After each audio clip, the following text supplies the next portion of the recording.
Yeah, I mean, okay, so there's 2 points I think to address there. The first one is this main character syndrome, the Genslification of bureaucratic roles. Gensler basically loved trolling crypto. I think he had a whale of a time doing it. But when these kind of tech venture capitalists are basically whining and crying and saying, "Oh, it's not fair, I didn't get what I wanted."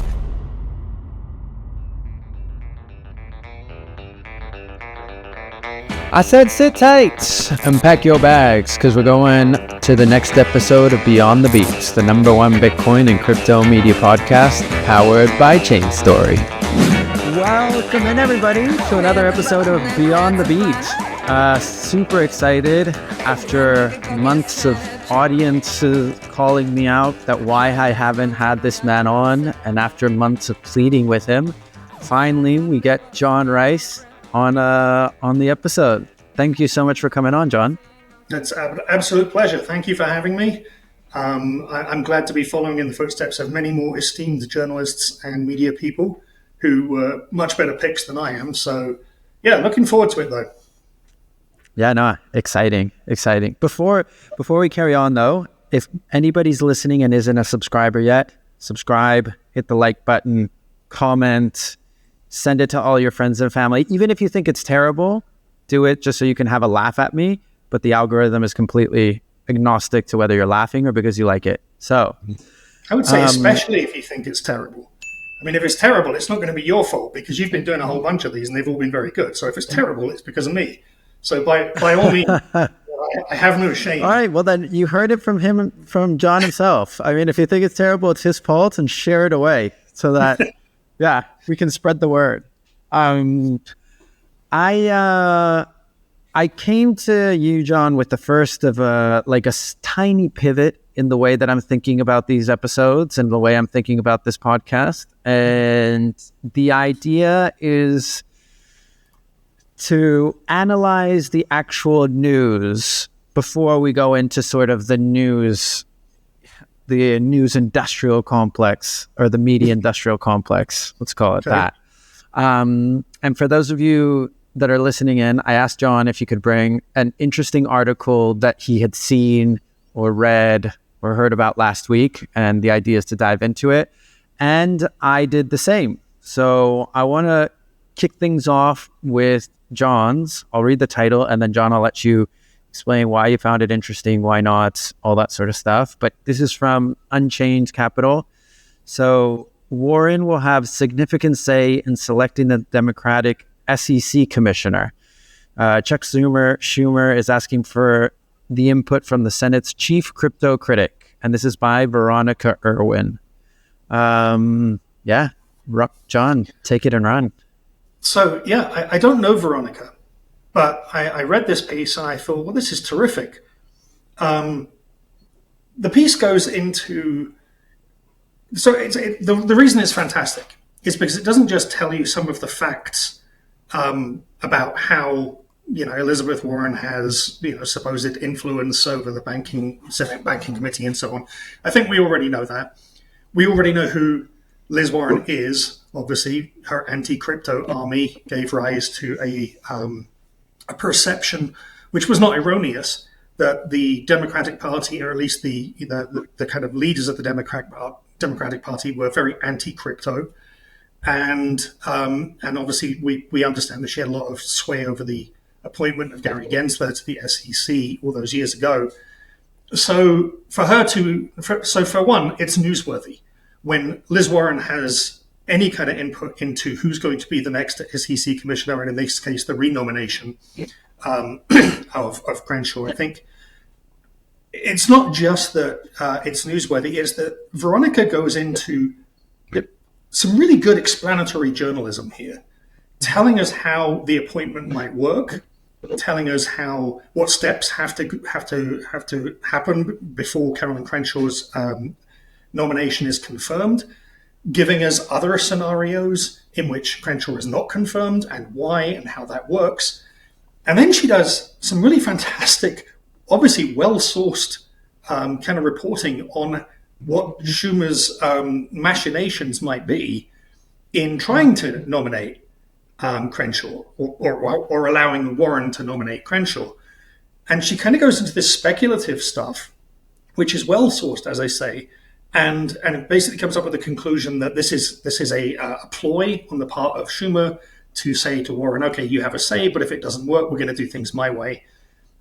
And overall, it's this great piece of journalism that kind of positions not only the facts, but also some analysis thereof. I've had a lot of ambivalence about this kind of journalism within crypto. It's such a specialized subject that a lot of the time I feel you need the explainer in order for the news to make sense to the reader. So contextualizing the facts is critical. And one of the ways we did this in a previous role at editor-in-chief of Blockworks was to have analysis by a different writer. So the news would be carried by, for example, Casey Wagner, and then David Canellis would add a kind of postscript to that, which would be analysis and so on. So that the news itself could be directly objective, and then the analysis could be somewhat subjective because it's a different writer. Now, in this case, they haven't separated that out, but I think Veronica's done a really, really good job of keeping this objective and keeping her speculation to whatever is sourced rather than her personal opinions. So I just thought it was a wonderful piece of journalism. I enjoyed reading it. Do you, because this is a hot topic, like Paul Atkins versus Carolyn Crenshaw seems to be, and it's funny because people are like, yeah, jumping through hoops to, like, it's fascinating for there to be such a big spotlight on like a government official. I think that's one of the most fascinating things, or one of the fascinating things that crypto has brought about. Like Jerome Powell is like a celebrity in our world. He's one of the dullest people at one of the dullest roles that you can actually be at, but he's a celebrity to us. And then you have this like battle for the SEC chairman, and it's the same sort of thing, like this financial watchdog that sort of lives in the back end and is like, but then everybody here or everybody in our industry is talking about it. They're theorizing about it. They're wondering what's going to happen. Do you think that like after reading that though, do you think that the Democratic Party has any chance of actually getting their nominee appointed? Or is it, just has the political game just flipped so much against them that, because I mean, you've got a Republican majority in Senate, Republican majority in the House of Representatives, so it feels like they've got a pretty upward battle. Yeah, I mean, okay, so there's 2 points I think to address there. The first one is this main character syndrome, that the Genslerification of bureaucratic roles. Gensler basically loved trolling crypto. I think he had a whale of a time doing it. And frankly, when Gensler was appointed, and I clearly remember us being excited at CoinTelegraph at the time, because he was someone who actually knew something about the industry. He was someone who had taught a blockchain class at MIT. And I remember asking Colin Post to go read the MIT. The syllabus was actually online, so he could go read what Gensler had written about blockchain and what he was teaching. And we kind of had this sense of anticipation that Gensler was actually going to be good for the industry. Well, of course, that was horribly misplaced. He turned out to be a complete asshole. And I don't say that just because he was not good for crypto or for prices or whatever it was. I think he was just a troll, and his entire motivation as SEC chair appeared to be to stall for as long as possible and allow his banking buddies to catch up. So his personality is why we are now talking about the SEC and why we're closely analyzing the possibility of a re-nomination for Carolyn Crenshaw. In terms of what do I think, I don't know. What I do know is that for the longest time, Gary Gensler had aspirations to become Treasury Secretary, and that at successive roles in media companies, I've had Democratic lobbyists and insiders tell me absolutely no fucking way is that guy ever getting near Treasury. He's loathed on Capitol Hill. And part of that loathing is because of this kind of public persona that he took on as a troll. People found that disconcerting in the Democratic Party, at least. Whether Trump gives a flying crap about precedent and about how to go about the bipartisan process of nominating SEC commissioners and so on, as Veronica Irwin kind of points out here, he doesn't have to obey those precedents. He can do whatever the hell he likes. And if there's anything we know about Donald Trump, is that he does whatever the hell he likes. So possibility of Crenshaw being nominated, I would say slim. All right. Poly market bettors, you heard it here. Slim. I don't know what the percentages to slim would be, but yeah, you've got it here.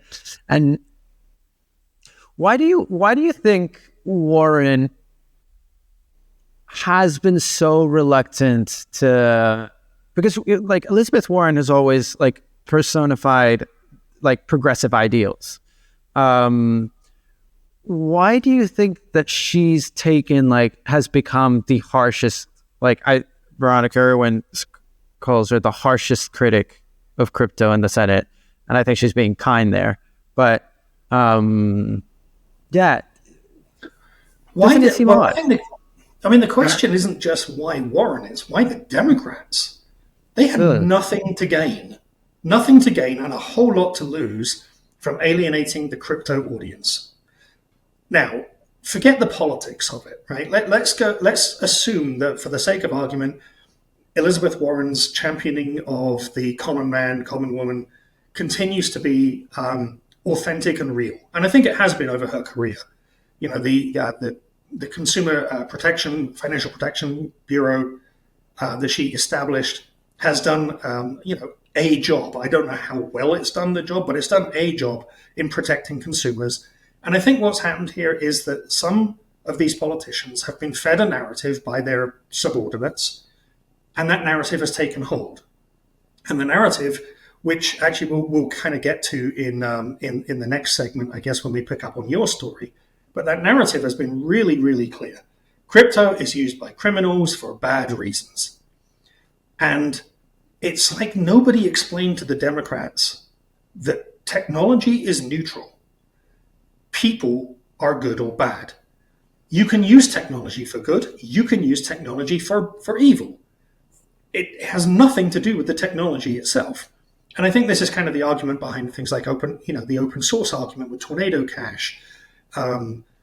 Is it actually illegal to deploy a piece of software and then stand back from it? And if somebody else uses it, you go to jail? I mean, that just seems, and the antithesis of democratic principles.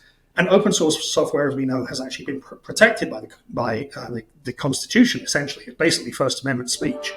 So I find it kind of fascinating that even though lobbyists, even though insiders were telling the Democrats, and even though people like myself were writing op-eds a year and a half or 2 years ago saying, Democrats, sit the fuck up and listen. You are going to lose certain races, if not the presidency, if you don't change, because you can't fuck with people's money. You can fuck with a lot of things if you're a politician, but you can't fuck with people's money. And we've got to the point of adoption in crypto now where supposedly 20% of Americans hold some kind of cryptocurrency, whether it be Bitcoin or an altcoin or what have you. And that's a huge number of people. That's 100 million, well, not 100 million people. Wait, what have we got? It's about 40 60 million. People, right? 60 million people. I can do math. That's why I'm in the financial sector. Clearly why I'm not doing as well as I could do. So you've got all these people who hold crypto and who are thinking, oh, geez, if the Democrats get in, I'm going to lose money. And people act out of self-interest. That's like the first rule of politics. The second rule is the economy is stupid. But the first rule is people act out of self-interest. They will literally vote for their own money. And that's what the Democrats didn't seem to get. Yeah, it's so bizarre.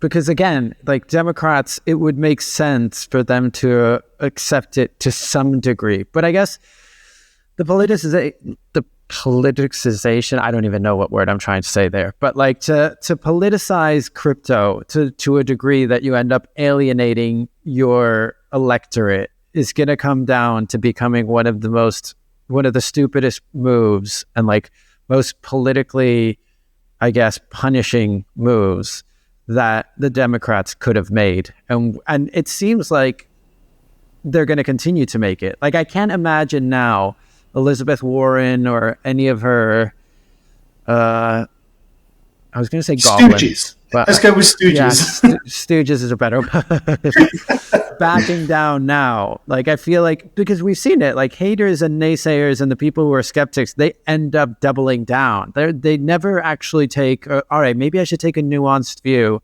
And I understand that this is a lot because of the backlash that you get on social media and by like Bitcoin and crypto trolls who like treat you miserably for days and hours and months on end. So I understand that you end up becoming like an adversary and you end up hating the community to a degree. And so you're like, okay, I don't want to have anything to do with it. But then at the same time, you got to take the high street and think, okay, a lot of this is internet trolls.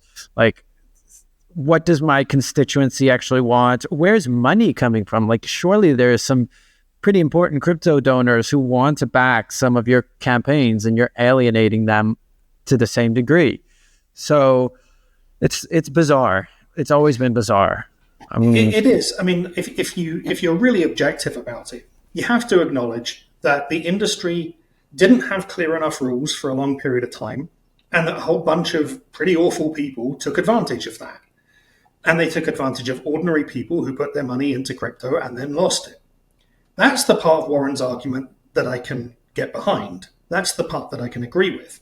What I can't understand is why she then tarred the entire industry with the same brush. There are plenty of people in this industry trying to build good products that actually advance society, that are good for humanity.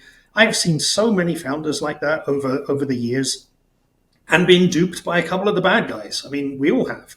It's not fun when, Sam Bankman-Fried has to go to jail for 25 years for basically being an asshole, an incompetent asshole at that. And that's a huge story that I guess Elizabeth Warren was just thinking there's going to be more like him. But yeah, I still don't see the point in kind of denigrating the entire industry and everyone within it. Because, as I say, you don't fuck with people's money, and you don't fuck with people with a lot of money who are prepared to put it into your opponent's campaign when you get nothing out of that. There's nobody in America who's sitting there thinking, oh wow, the Democrats are anti-crypto, I will vote for that. But there's plenty of people in America thinking the Republicans are pro-crypto, and I will vote for that. Yeah, no, for sure. I want to move into the second story, which is deeply tied anyways, which is something that's been on everybody or a lot of people's minds, at least recently, thanks to a billionaire VC named Mark Andreessen, who shout out to Nick Carter for like blowing the lid on the alleged operation and what's going on. But at least he gave us a narrative to hang on to. And so we might as well dive into that narrative now. So the story that I brought, which was originally broken by CoinDesk, that was titled U.S. Regulator Told Banks to Avoid Crypto, Letters Obtained by Coinbase Reveal.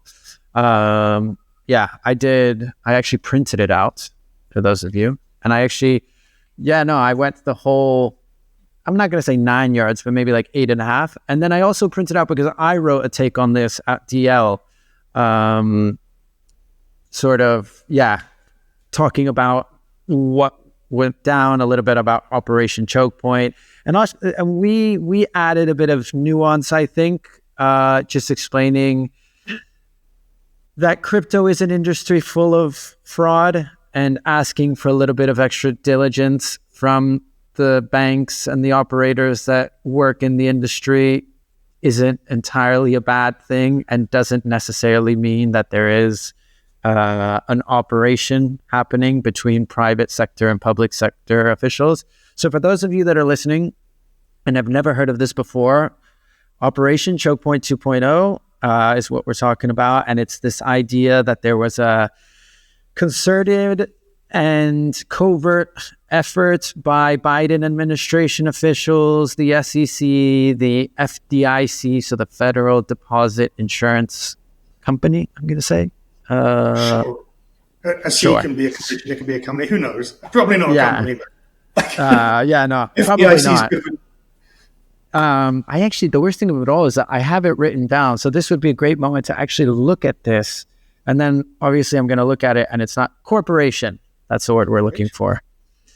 To effectively stranglehold and to kick out the crypto industry. So the idea was something that, Jon, you were saying just before, like fucking with people's money. So letting companies get access to payment rails, financial services, and everything in the country.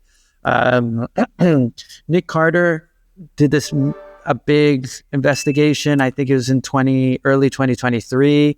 And he called it Operation Chokepoint 2.0 because there was a first Operation Chokepoint that went against payment lenders. It went against the porn industry, the National Rifle Association, all those sort of stuff. And his sort of thinking was industries that weren't kosher to the administration's ideals or anything like that. And then, I mean, he made a pretty... Like, if you just read his article, the first one, the one that was in Pirate Wires, he makes a reasonably compelling case, especially because I think that the crypto industry wants to latch itself onto narratives. We like to find a common enemy, and then, like, there is that sort of sense of we're fighting against the man. And so if there's any evidence or any, like, even circumstantial evidence that's, like, telling us there is a man who's worth fighting against, and he's, like, putting the plug on us, we have to fight him. And that sort of ran with the story. And then bringing it up, fast forwarding it today, Coinbase's Paul Grewal. So the latest news, or the latest turn, is that he got a bunch of documents revealed that are, according to him, evidence that prove that the industry hasn't been spouting conspiracy theories, but there's actually facts to the claims that there were like that covert operation. Jon, any initial thoughts to the mini monologue that I just gave you and this sort of comb over? I actually think this is really fascinating because it plays into not just a piece of news, but also a much bigger issue within media in general, which is that tech founders and people with large platforms on social media have found it useful to bypass the filter of the traditional media or even the crypto media in this instance, so that they can go direct to the audience with a narrative that benefits them. And we've seen, numerous examples of this. Obviously, we've seen Elon Musk do precisely that. I mean, people wondered why he bought Twitter.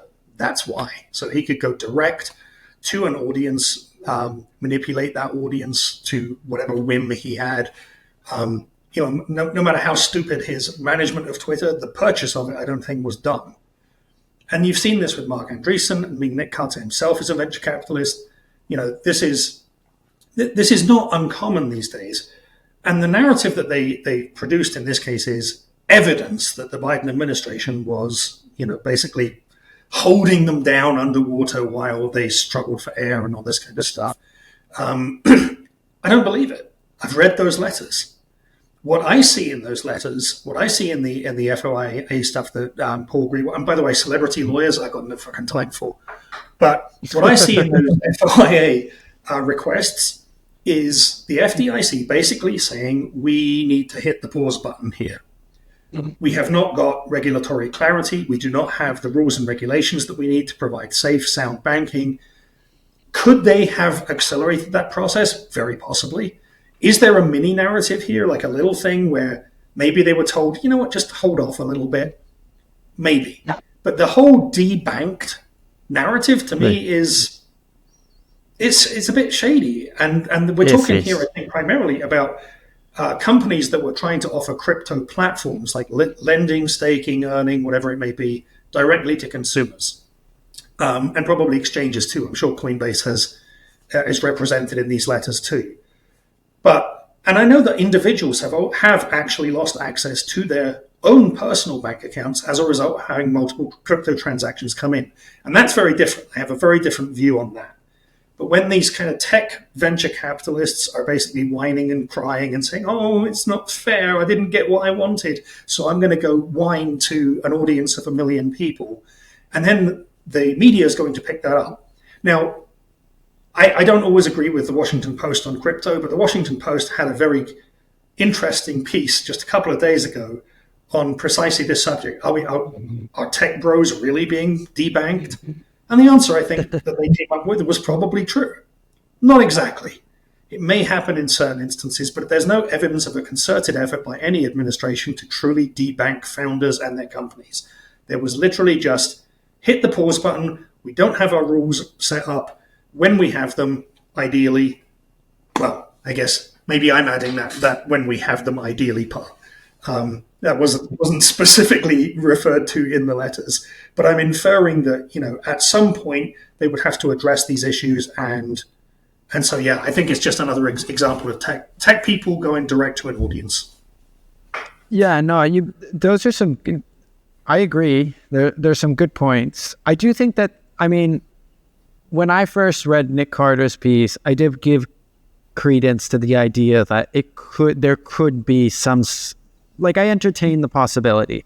Mm-hmm. And I think among those reasons was that the SEC has been unwaveringly slow and decidedly I'm going to give you clear guidelines for how to move forward. Now, that's obviously with the caveat that it is a very complex industry. We're not entirely sure the operators, there's anonymous founders, there's money coming from weird places, there's financial products that aren't entirely sure what category or what bucket they fall into. So take it with a grain of salt. But they have been extremely slow to a degree that's surprising. Regulators are slow by definition, but then at the same time, there's also some degree of flexibility or some degree that you can actually go through.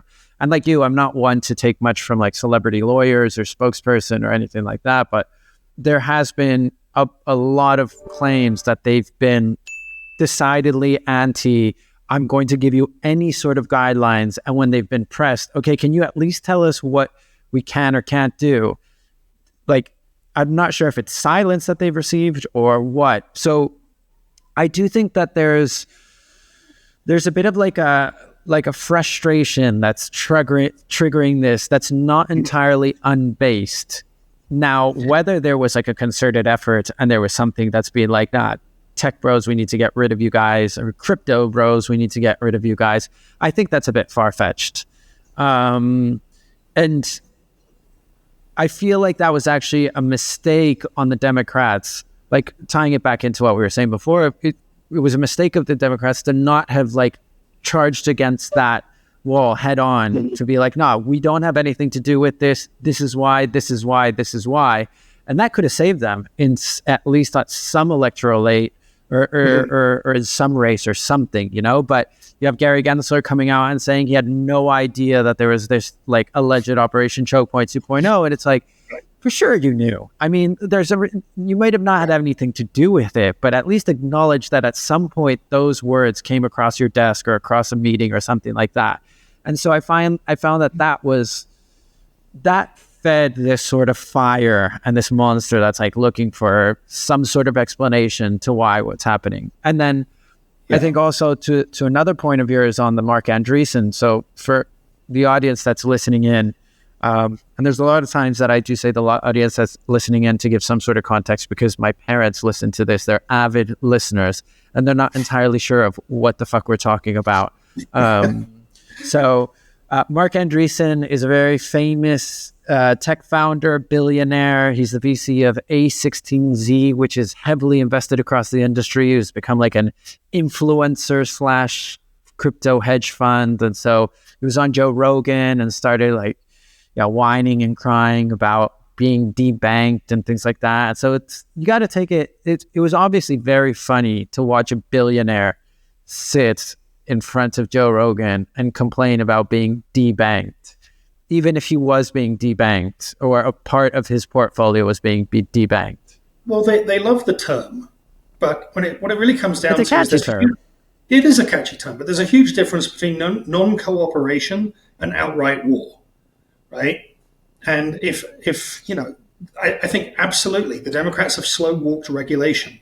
I honestly believe that Gensler's motivation, as I mentioned earlier, has been to let his bank buddies catch up with financial rails that were basically being put in place without their participation. Goldman Sachs and BlackRock was not ready for an ETF, 4 years ago when Gensler came into office. But as soon as BlackRock applied for an ETF, suddenly it's red carpet time.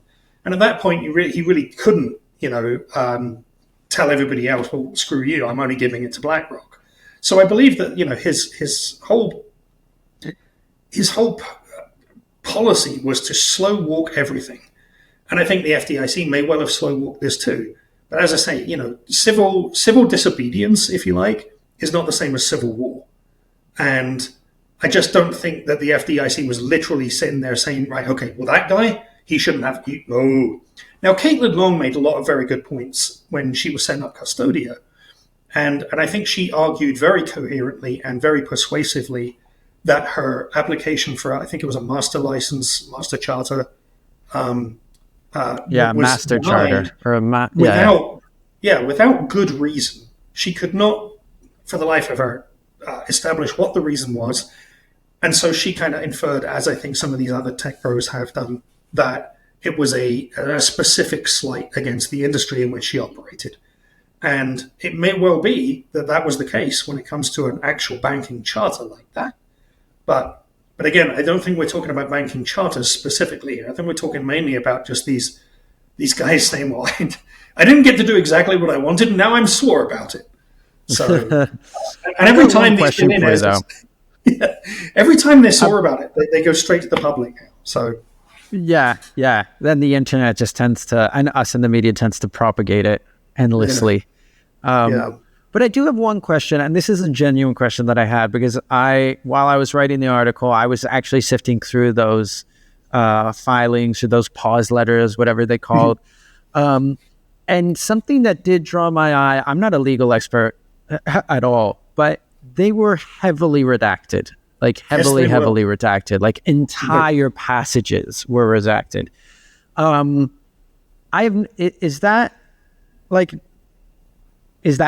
don't know if that's suspicious or it's the word I'm looking for, but like, is that legally, like, obviously that gives us, like, the industry a lot of more air to flame and just like to think, hey, what's going on?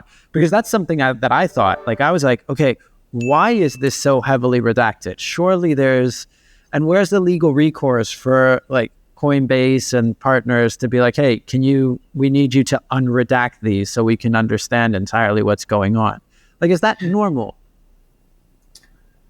I think anything that's like personally, or in this case, kind of corporationally, for want of a better word, identifiable is going to be redacted, whatever happens, because that could give a competitor some kind of advantage that they shouldn't have.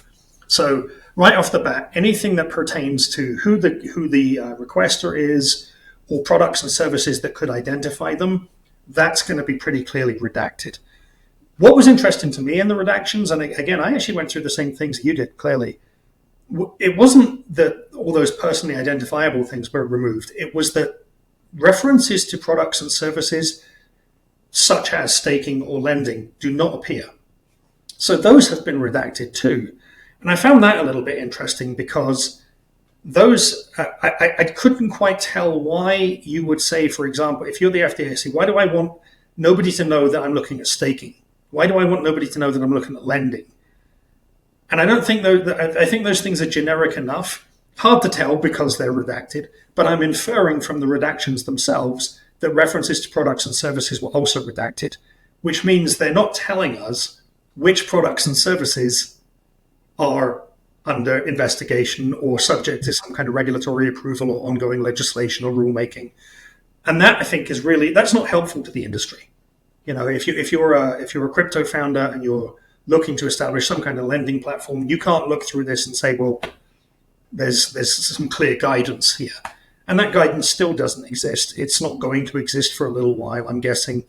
But I'm hoping during the next administration, no matter how much I may, have my own feelings about the next administration, I am hoping that regulatory clarity, whether good or bad at this point, just anything to help American-based entrepreneurs. Shine a light on us, please. Anything Just give us a clear path forward. Yeah. Is Ethereum a security? Yeah. Did you ever see that with the interview? Yeah, no, that was unbelievable. That was a disservice to the American people. I'm sorry, but that's where Gensler went completely off. Like whatever remaining kind of concept I may have had of trying to understand his position had gone at that point. I refused to answer a simple question, and I thought Patrick McHenry was fantastic in that. Just answer the question: yes or no? Is Ethereum a security? Well, I have to go with that. No, jeez. And of course, now that was unbelievable. So, and that's where the meme comes with this, which I think was perfectly appropriate. We're gonna I'll be using that GIF for a long time. Yeah, no, Lucas, who's the editor, we're gonna add that meme in. So, nice. I want to briefly move away from these news stories and ask you, because you're at Koinos right now. Did I pronounce that correctly? Koinos. Yeah. In a sense, but yeah, carry on. Yeah. So I was intrigued by what it's been like to move, because you were editor-in-chief at CoinTelegraph, Blockworks, Crypto Briefing, and probably a few others that I'm missing, but I'm intrigued by what it was like to leave the leadership of a newsroom and head into the private sector of a crypto project. Well, I'll tell you. Well, okay, so when I say in a sense, it's because I'm not.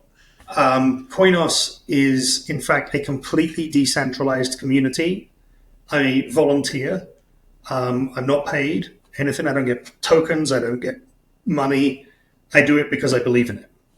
So to answer the question, I kind of have to go back a bit. Yeah. When I got into crypto, it was right around the time where I was seriously considering running for mayor of my local town.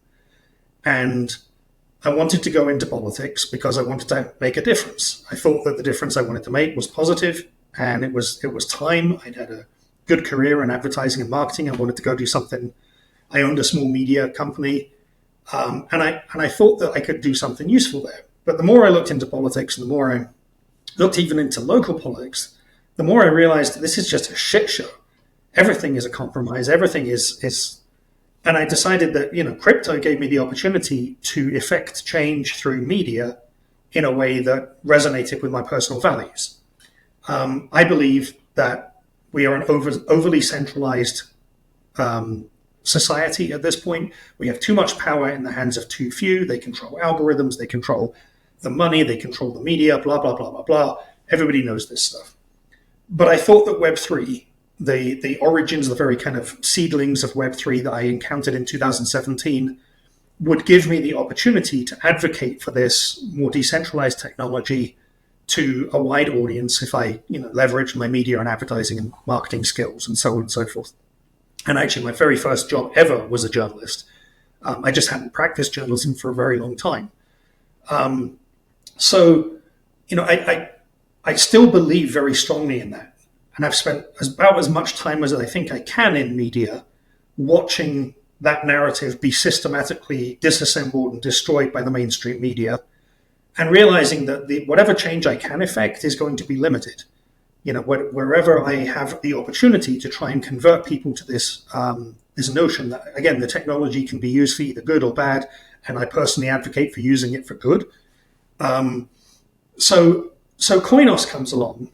And Koinos is a decentralized layer one blockchain where the motivations of the founders aligned very strongly with my personal set of values. They did not do a pre-mine. They did not take any venture capital. They did not take any tokens for being founders. They essentially built this blockchain because it was something they wanted to be able to build a business on. And then they donated the chain to the community.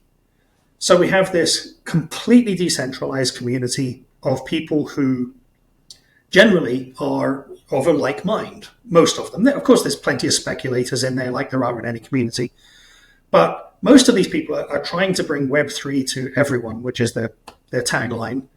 And I believe in that. I believe that there is a use for Web3, but that the use for Web3 won't find widespread adoption until people can access blockchains without having to hold a token. That's my fundamental thesis behind joining this Coinos movement and becoming, a kind of spokesperson and a community manager and marketer for the project.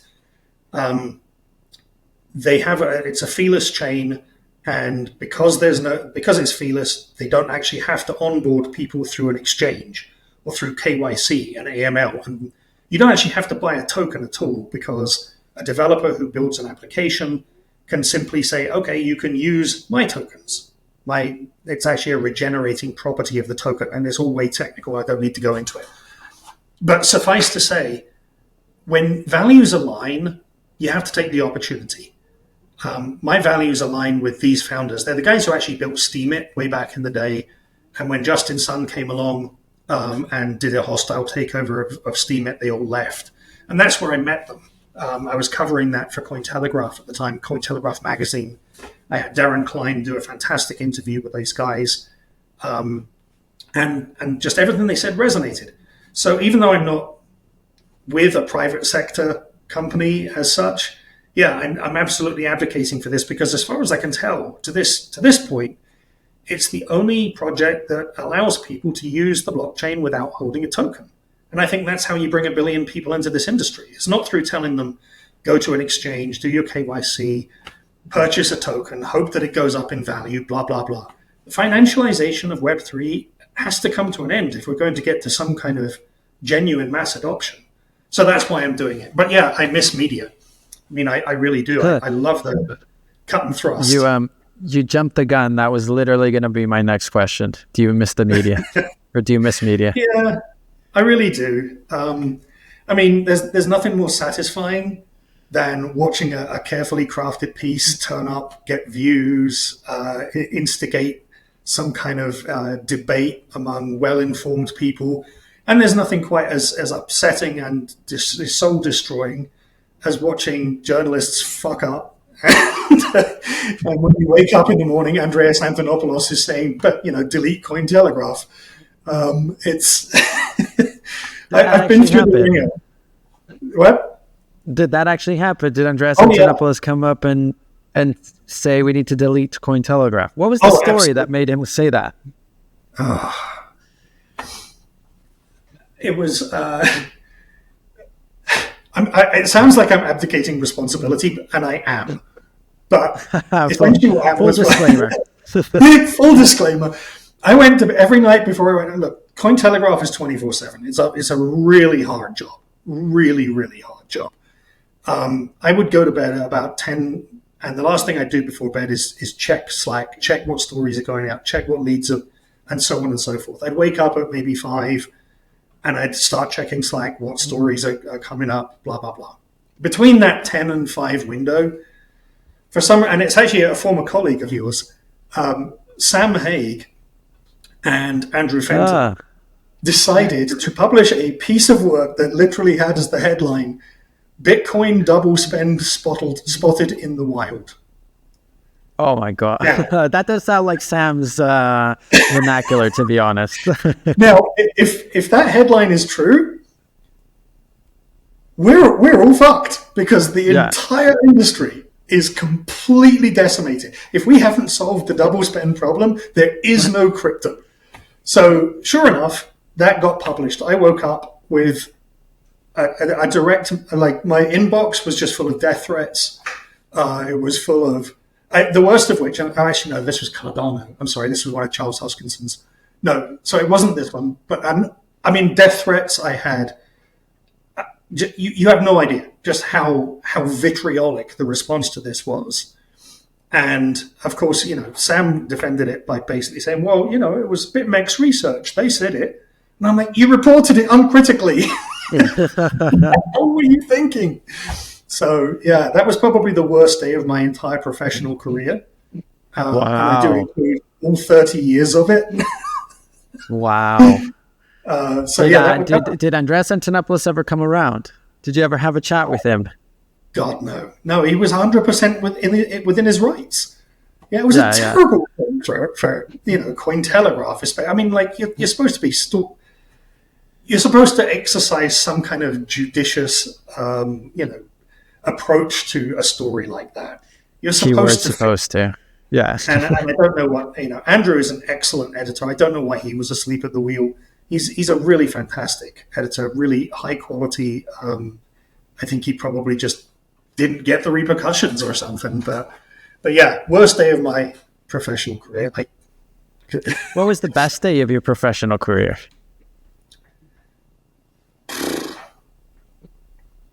Wow, it speaks volumes that I can't think of one in media, doesn't it?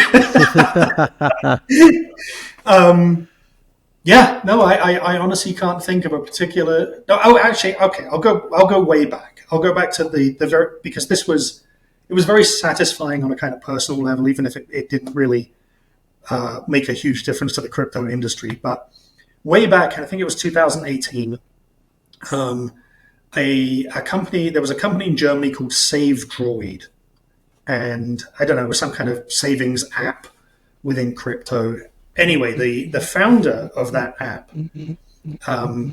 wiped his website, cleaned out his office, absconded with $50 million of basically investors' money. And instead, on his website, instead of having the proper website, the SafeDroid website, it was just the picture of the South Park mic drop. And it just said, "And I'm out." And then he posted a picture on his Twitter feed of him holding a beer and just saying, "Got your money," or something like that. Anyway, looking at the picture, it was a very distinctive beer. And I figured out that the writing, and it was an Egyptian beer. So I figured out it was Egyptian, and I spent a very, very long time looking at photos on Google Maps of the background to this image, because it looked like a hell of a lot like a hotel. So sure enough, after scouring for hours and hours and hours, I found the very hotel that this guy was staying at and telling everyone, "I got $50 million of your money, go fuck yourselves." So we found the hotel, and then we posted, in our Telegram chat in Crypto Briefing, the guy is at this hotel. Suddenly, a whole bunch of people are calling the hotel and saying, "We need to know if this guy's here." Blah blah blah. We informed the German police, and all of a sudden, the guy turns up again, saying, "No, it was a huge hoax. It was a joke. I was just messing. I was trying to bring attention to the scams in crypto." I never figured out if he was full of shit or not. Looked to me like he was. But we found him, we brought him back, and to my knowledge, I mean, I'm sure the company went bankrupt or some bloody thing. He seemed like an idiot. I mean, what kind of a moron would pull a stunt like that? But that was one of the most satisfying things I ever did, was literally, I remember just sitting there at the computer, my eyes square by this point, and finally seeing, that's the hotel this guy's staying at. I got him. So that was very that's brilliant. That's a brilliant story. I wonder how many. I feel like that's something that a lot of journalists and a lot of editors sort of wish. Like, obviously, it's a mess getting there and very frustrating. But like, I feel like finally being able to find that person and seeing what they did and like taking them to some degree to justice, or for their company to fall apart at least. It's like that sort of ideal that a lot of us aspire to when we're trying to hunt down stories and report and that sort of stuff. Well, this is why you can hardly blame CoinDesk for dining out on their FTX story for the rest of their existence. I mean, you don't get stories like that ordinarily. I mean, I feel like if I had wrote that story, that would just be my CV. I wouldn't put anything in there. I would just put my name and then a link to that article, or the title to the headline to that article, and I would just push that out forever. It was interesting. It worked out well for them. I think they got a little lucky at times, but that's. But it was still part of it. Yeah, it is. I mean, look, there was, I had a beef with CoinDesk for a little while about running single source anonymous stories, which they have basically completely stopped doing. But there was a short period of time, it was probably only about 4 or 5 months, where they had to do 3 or 4 retractions. One of them was about CZ in a red notice. There were a couple of others where they overwrote the headline or something. And I think it was at this point where there was very much a race to the bottom in crypto media. And I think the industry has improved a great deal since those single source anonymous stories, which just, that's not great journalistic practice. And I honestly think that there was some mandate somewhere within the organization at that time that they needed to be first.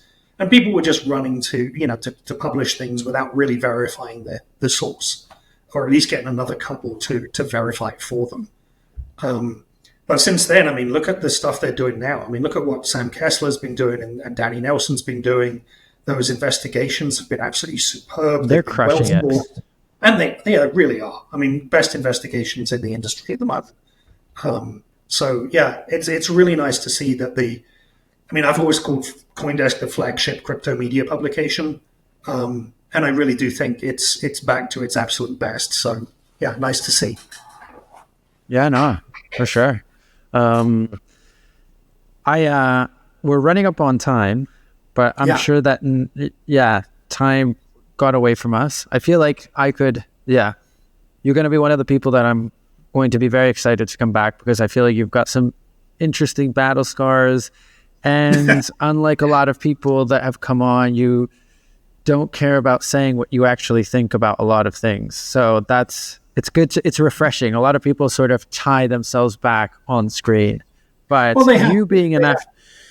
Yeah, no, for sure. I understand it, but I'm not saying that I appreciate it, but I'll let that slide. And, I'm sure that that the last 2 questions are always reading related. And so, Jon, what are you reading at the moment, and book-wise, and what are you recommending people, or what would you like to recommend my audience to go out there and read? So we are entering a period of, it's not conservatism and it's not liberalism, but it's not libertarianism either.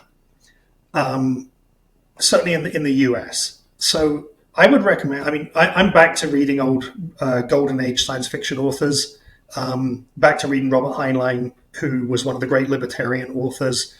I always loved speculative fiction simply because it allowed authors to play in a playground or a sandbox, really, and take out the emotion of setting something within a human context that we were familiar with.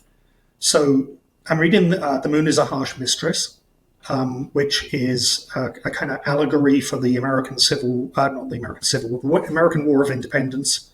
And in Moon is a Harsh Mistress, the moon essentially secedes from Earth.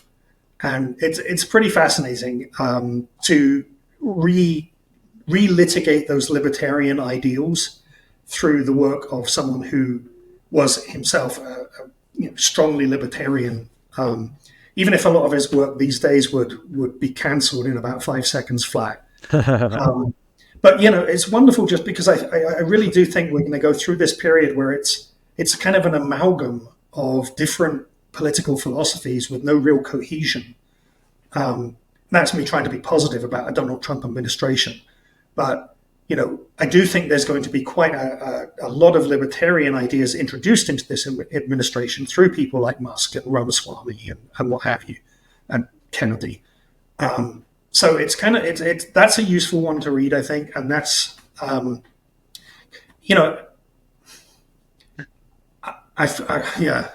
trying to think about anything else that I would recommend at the moment, and I'm drawing a bit of a blank. Everything's, as you might be able to see from behind me, everything is packed. We're actually on the verge of moving, so I'm not reading anything. Right. All the books. I find it funny that you've packed everything except the alcohol. I'm not stupid. I'm still incredible. I don't know who was it the other day. One of the best tweets I've seen. And it was just really short. He just said, "I'm not bipolar. It's just that my mood is directly correlated to the ups and downs of the most volatile asset class in history." I was like, yeah, well, words haven't been spoken. Every time I dig out the whiskey, I know exactly how they feel. So, we're packing up at the moment. So I'm finishing this up, and I'm not sure what else to recommend at the moment. I mean, I would always go back to Richard Dawkins or Douglas Adams. If you want to know how insignificant you are, read either of those guys, because I have a genuine philosophy that we are all completely and utterly meaningless. We're just ants on the planet. Who gives a fuck? At the end of the day, no one's going to remember anything we do within 2 generations. So, so have fun while you're here, and that's about it. Have fun while you're here. Take the positive path in Jon's last word on this episode, and have fun while you're here, and get excited while you're having that fun. And just remember, I don't know if you know, well, I'm sure you know who Bill Hicks, but he's got like his 3-minute rant about it's just a ride. So life is just a ride, and it's absolutely brilliant. And I revisit it all the time. So I'm with you on that one. And on that note, on that positive and enthusiastic way to end it, Jon, this has been brilliant. Before I forget, remember, subscribe. You heard it from Jon. Share it, because of his horrible responses and how terrible he was, not necessarily because of you actually liked what we were talking about. No, but I thought this was a brilliant conversation, and it was fun to give this new sort of digest and discuss the news story in a different way. So thank you so much for that. And I'm sure that people are going to walk away with a few things to think about. So yeah, this has been brilliant. And can't wait to chat to you again.